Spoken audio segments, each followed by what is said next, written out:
뉴스가 음악을 만났을 때 이수영의 노래 덩그러니로 시작했습니다. 새롭게 지어지는 강남 재건축 한복판에 남겨진 옛 아파트 건물. 문화유산일까요? 흉물일까요? 서울시의 재건축 흔적 남기기 정책이 여전히 논란입니다. 박상학 기자가 취재했습니다. 강남의 한 재건축 현장, 공사장 한복판에 40년 된 옛 아파트 건물 2동이 그대로 남아 있습니다. 개포주공 아파트 재건축 현장입니다. 과거 건물은 모두 철거되고 현재 새 아파트 공사가 한창인데 왜 이 건물은 철거되지 않고 이렇게 덩그러니 흉물스럽게 남아있는 걸까요? 이른바 재건축 흔적 남기기는 박원순 전 서울시장 시절 근현대 유산의 미래유산화 기본구상에서 출발했습니다. 아파트 개발 초기 생활상을 보존해야 한다는 명분으로 기부채나 부지에 옛 아파트 건물 한두 동을 남기도록 한 겁니다. 개포주공 1사단지 외에도 잠실주공 5단지, 반포주공 1단지가 미래유산 대상으로 지정됐습니다.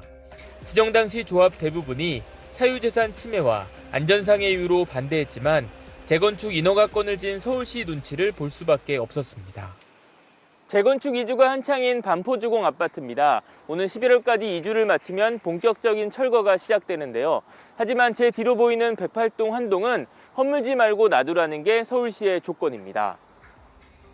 구조 변경을 통해 주거역사 박물관 등의 형태로 보존할 예정인데 주민들은 여전히 이해할 수 없다는 반응입니다. 자체를 박물관처럼 옛날 그대로 유지한다고 그랬어요. 그래서 아니 세상에 그런 게 어딨냐고. 그러니까 완전히 사유재산 침범이잖아요. 해당 단지에서는 정책 철회 요구가 잇따르고 있습니다.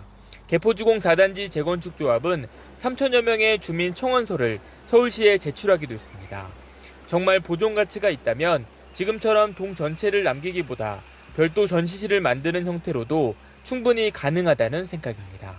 별도로 만들어지는 문화시설 안에 실물대로, 실물 크기대로 그거를 재현을 하면 특히 가장 중요하게 이제 안전 문제 이런 걸 해결할 수 있지 않을까. 그리고 이제 애초에 미래문화유산을 남겨두고자 했던 정책의 취지 이런 것도 그대로 살리면서 오세훈 시장이 재건축 흔적 남기기 정책 폐지를 공약으로 내세운 만큼 그동안 밀어붙이기식이었던 서울시의 태도 변화도 주목됩니다. 전문가들은 도시의 역사를 남겨야 한다는 좋은 취지라도 방식에 대해선 조금 더 고민이 필요하다는 지적입니다. 주거 양식의 변화라는 거를 한 장소에서 이렇게 보여지게 만드는 그런 일종의 전시 공간을 만든다 그러면 그거는 의미가 있을 수가 있겠죠. 근데 그거는 하나만 달랑이는 게 아니라 그런 각 시대별 건축물들은 요즘이야 건물 옮기는 거야 우스운 거니까.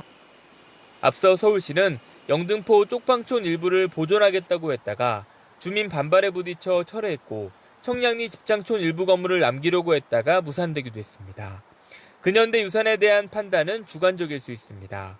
노후 아파트 한 동이 미래문화유산으로 적절한지 이제라도 사회적 합의를 이루는 과정이 필요합니다. HCN 뉴스 박상학입니다.